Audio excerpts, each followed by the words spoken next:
is to bring back the sense of nationhood that we once had. We might be Ilocanos, Waray, Bicolano, Bisaya, Tagalog, but we must always remember that we are at the heart of the Filipinos.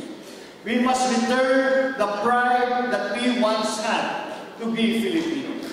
We must return the pride that we once held, that the position that we once held, not only here locally in the Philippines, but in the community of nations, in the international community. In this coming election, I think it is absolutely imperative that the country find a leadership. It cannot be done by one man or woman. It cannot be done by one sector. It has to be done by the whole country.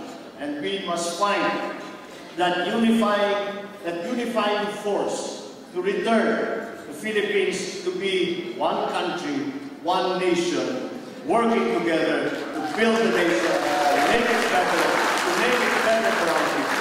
That is what we need in the coming years. That is what we must search for. The people look to us to find that leadership. The people look to us to bring that unity to the country.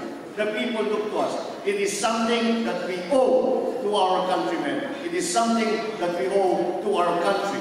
And we cannot say